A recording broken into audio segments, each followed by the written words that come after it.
Well, what's up folks, it's Falza here. Welcome back to another FIFA 22 custom tactics video. Today we're going to be taking a look at the 4-3-1-2. It's another narrow formation, similar to last week when we looked to the 4-3-2-1. Rather similar, but we've used a bit more of a unique tactics this time. We've tested something new out, which we've not used for a few months as well. Overall, led to some really interesting tactics. So if you do the video, please do leave a thumbs up on it. It's greatly appreciated. It helps me out, helps the algorithm, all that good stuff. If you're new around here, hit that subscribe button. We're making the push to try and get to 1,000 subscribers, so all the help on that is greatly appreciated. And let's jump in to the video. So, for context, I was 12-5 with this system. Normally I get between 11 and 14 wins, play golden goal most of the time just to make champs a bit easier. Was 12-5, gave away the other 3 wins because the F1 was starting, but gives you a bit of an indicator. It's one of the better formations I've used recently, up there with the 5-2-1-2 in regards to enjoyability. And this is the team we used with it. So I'll show you how they line up in game now. We'll go on to custom tactics. And then it is my attacking system. So we are using press on heavy touch. And I will be seeing some gameplay after I talk through this, just to detail some things. Press on heavy touch at the start of the game wasn't good at all. It drained stamina and the press didn't work that well. They've obviously tweaked this in patches because it worked a lot better. Not as heavy and crazy as press after possession loss, where like every time you lose the ball they push. I will say though, when they do press on that heavy touch, you can see and feel it with your team.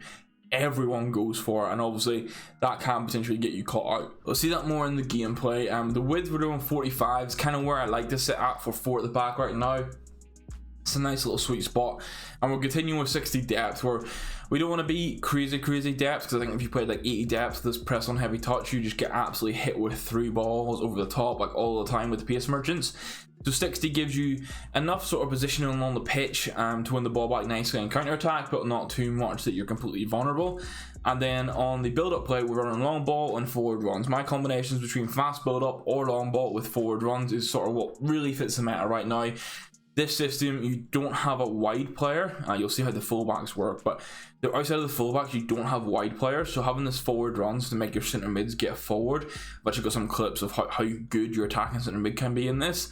And then having your cam and your 2 strikers make forward runs, obviously with long ball, they're going in behind, can work really well. 55 width, bit of a change from the 45 defensive width, but again, this is really in the attacking phase. You don't want those 3 centre mids to be really bunched tight together, so 55 helps with that. I did change to 5 players in the box and 2-on-2 in corners and free kicks. I'll say I did score less from corners, but this is because for whatever reason, when this system, when I have it on 1-1 and 4, Tammy Abraham is in the box as the centre back. When I go to 5-2-2, for whatever reason, it takes Tammy Abraham out of the box. I don't understand why. I wish we could pick which players we want in the box. That'd be a really nice feature for next year, maybe EA, but we'll see. So you could try 5-2-2 if you want. I still feel the 4-1-1 is better in that regard, but obviously this is what I was running, so this is the tactics I'm going to give you guys. I was getting results with it anyway. I did find that I did have always someone to enter the box to help recover when it was set up like this, which is quite nice. Formation wise, that's how we line up. The back line is no surprise for you guys. I did have Spinazzola playing right back until I had enough tokens to get Cafu, because Signe goal's an obvious one. We're basically using Tonali as our core defensive midfielder. Caliguri is our like box-to-box midfielder that can't defend. Felipe Anderson, you're using an attacking player here as a centre mid. They are really just all about getting forward. Like I said, there are some clips to showcase how good he was in this system. And then the front 3 is kind of obviously 2 strikers and Mkhitaryan in behind. Instructions wise, goalkeeper's balanced. You can run comes across as sweeper keeper, personal preference, and not too much to discuss. Centre backs don't change at all, they're just the default. The fullbacks are the same as what we ran last week in the 4-3-2-1. They're join the attack, overlap, and step up. Right now, with how this meta is working, this is like an absolutely fabulous combination with narrow systems, because there's so much space. Like even just looking there, you can see how like narrow that core of the team is, and you just get so much space for your fullbacks to wander into. Yes, this can catch you out if you have those guys going forward, you lose the ball, and you have someone who's maybe playing with 2 or 3 guys on stay forward on a fast build up. Obviously you could get caught out, but I found overall it was more advantageous for me to have these guys pushing up. I got them into the box a lot, into crossing opportunities, even into scoring opportunities. So I really like this system. I think this is the best way to play with a 4 at the back right now. One of the reasons the 5-2-1-2 is so strong is having wing backs that get involved, and this almost helps to recreate that. Not quite as good, but up there. I think that's perfect for how the game plays right now. Our defensive midfielder, Tenali, like I said, he's dropped between defenders and cover center. He's not like positioning wise in this system. This is very similar to a 4-1-2-1-2 Naro.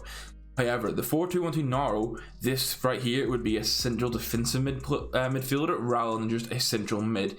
And the big difference here is that there's a little bit more of a gap between the back line and your midfield because of this. However, overall, I felt for like winning the ball back, like my team was a bit more of a complete unit in this system, and I do prefer this over the 4-1-2-1-2 Naro. And honestly, it doesn't really change the instructions you'll be using. Just be aware that gap is going to be a little bit bigger if you are transitioning from the 4-1-2-1-2 Naro. Kuraguri, as I said, he's my all defensive player, so he's stay back while attacking and stay on edge of box or cross. You do want these two guys to be defensive because of how attacking the fullbacks are being. One note I'd say about this is both of these guys are medium attacking, high defensive work rate players. I think having a medium or high player where Kuraguri is would be better, because although they're on a stay back, they'll still be happy to get forward that little bit more. Obviously, I was able to manually pull Kuraguri forward. He is fantastic at it. He'd be a really good fullback, honestly. But that would be better. Even Milinkovic Savic, who's high attacking, medium defensive, him in this system, which I've tested before in a similar role, works really nicely. So that's personnel wise kind of what you're after.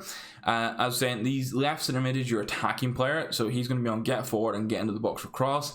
I said there's clips to showcase how this works, but Felipe Anderson's medium with decent enough defending stats. I will say you can use the likes of Mkhitaryan here.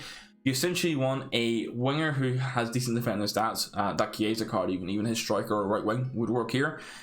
Or you want a cam who you don't really need the defending stats, but they're just going to get forward all the time. Worked really well. He dropped in for the position of the team to defend when needed. And then obviously when he gets into the box, he can score because he's got good shooting. Mkhitaryan is really the core of the team here at cam. Get into the box and aggressive interceptions. I did toy with having this on stay forward, and it was in certain games, depending on who I was playing and how they were playing, I would smack this on the get forward or on stay forward. But overall, I think for having him basically drop back he almost acts like another central midfielder when defending, and then attacking phases he can split through the centre backs. This system worked really well. Abraham is stay central and stay forward. He's my target man, but I don't want the target man instruction on because I do want him to make some runs forward. And then Baldy, he's just a PS merchant. He's getting behind. That's how the system works. For me, I really liked it. As I was saying, it was 12-5 with it, and then give away the rest of the wins. Personnel was pretty much spot on. I'll be honest, like I said, maybe a high, a medium, or a high medium attacking midfielder rather than Kuraguri, and Felipe Anderson did a really nice job. So I'm going to flick over now and show you guys the gameplay. Okay guys, so with this system, this is me showing, this is a game that's 3 goals with Felipe Anderson, and really just goes to show how he links into the team here. Obviously you see him sitting at the edge of the box, makes a little run in through, really nice. That's the first goal he scores. There are 2 more to showcase for you. Okay, so this clip's a really good example of how when you win the ball back with the system. You can see my 4 defenders here, and that's one of my centre backs I've dragged out. Tonali's here, I'm circling over him. Kuraguri is number 6. This is Mkhitaryan, so an idea of how deep Mkhitaryan will come when you don't have him stay forward.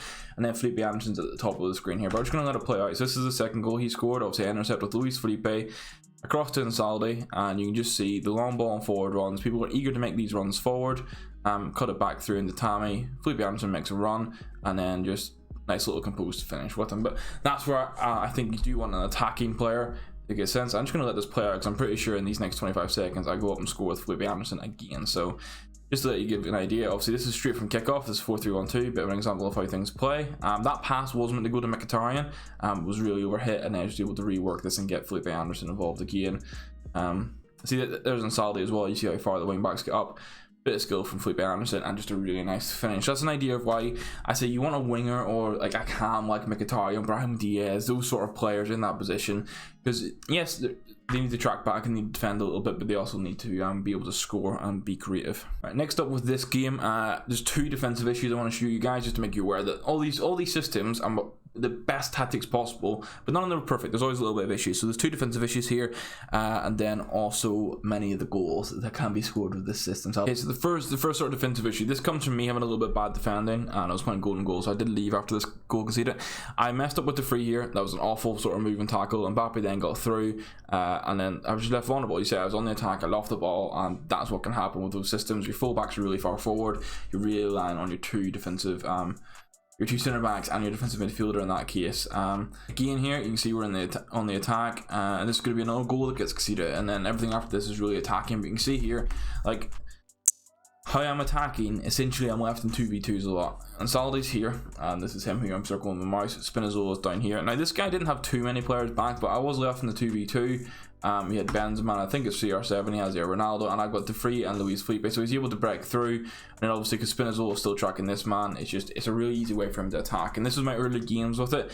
I was able to adjust and defend a little bit better, but just make you guys aware that when you jump into this formation, these are the sort of goals where you might be conceding more. But I went on to score 4 more goals in this first half, which I'll show you now, and that's obviously where I felt that this formation was still more advantageous. First actually comes from this play, and you see Baldy's there making the run. I was able to do a nice little turn with him there, and then the finish outside of the foot shot, really clean. And then here you go, this will give you an idea of sort of the, I'm going to say the pressing, but obviously this guy just tries to make a hero player with Ronaldo. Kick-off goals are strong, managed to win the ball back. But you can see, although we're not playing fast build up, the team are very keen to get it moving. Lots of little L1 passes here, and Saldi here, the fullback, ready to go, make him a run, get a bit distracted, continue the run with Baldy, little cut inside, nice finish again. Baldy's a really good player for the price, just to highlight if you guys haven't caught that already. Got another goal here that it comes from winning the ball back. I was saying we're playing press on heavy touch, not after possession loss, but we won the ball back. Felipe Anderson doing his defensive duties, and straight away Spinazzola, from a fullback, he's there, he's ready to make a play, cut it in across. You've got 4 players in the box there. You can see how well the press on heavy touch can work at times. Now this is another idea of how you can get burnt defensively. Now we didn't concede from this one, but as you can see, obviously he's defended well here and he's clearing the ball. Now we're pressing because on heavy touch, but with this press, you can see down at the bottom, you can't see it that well, but I have 1 defender, 2 of his players, and then 2 of my guys grouped here because they've pressed up. And you can see straight away this is an issue. He just plays a big through ball. CR7 wins it. He messes up this opportunity. Obviously he managed to get back and win the ball back, but again, he could have been finishing that for a second goal. And then our 4th goal actually is from winning the ball back again. So a lot of this is the ability to counter with this team. You can see already on Saldi's making runs, Spinazzola's making runs.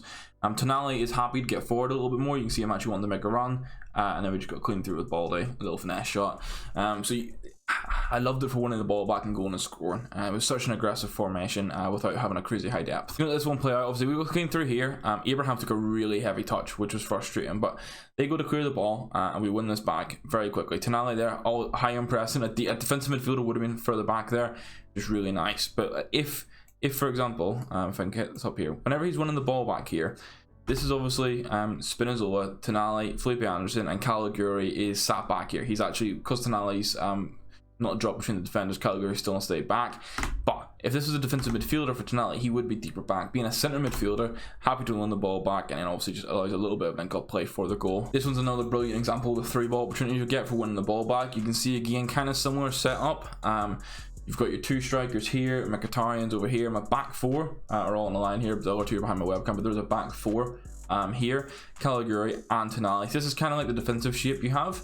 Obviously I've scored 1 goal already. Now we're in this shape, winning the ball back after kickoff, and straight away, although Mkhitaryan's not there, Baldy on this get in behind instruction, ready for the big through ball, gets clean through, and then just real nice finish from him. So this is a case where I've lost the ball and they're now attacking, but it shows like these fullbacks still get back. You see Spinazzola here ready to make the run, and this is Saldi right here. He's going to actually win the ball back for me. So Gomez here, they're trying to have a counter attack, but we managed to regroup, and Saldi intercepts the ball, lovely, but we're ready to go for an attack again. Tonali getting involved despite being my drop between defenders. Abraham, nice turn, boom, goal, real nice. Once again, this is going to be the final clip. It's winning the ball back. So there were cases where I would hold possession and score, but a lot of this comes from winning the ball back and being able to catch people. Like Mkhitaryan obviously wasn't on stay forward. He gets back and gets ready to defend and for build up, which I think is great because he's ready back in this cam position, ready to go. Utilising the wing backs, you can see here again, utilising Spinazzola, really just creates a lot of opportunities. Quick little pass in. It was a bit of a opportunistic, weird shot from Abraham, and then I just got a little bit lucky winning the ball back from Mkhitaryan as well. I was a bit too optimistic with the shot from Tammy, to be honest, but again, it just shows the build-up play you can have. You win the ball back, you're defending well, and then your team has a great shape to sort of counter attack. But That's gonna be everything for today. Hope you guys enjoyed the video. If you did, please leave a thumbs up on it. It'd be greatly appreciated. If you're around here, hit that subscribe button. And the next video is probably going to be a squad building video on Thursday. I think we're going to go with La Liga based on some of the feedback you guys left in the comments down below. So keep your eyes peeled for that. Still need to figure out the budget, but we'll see. Thank you very much for watching, and goodbye.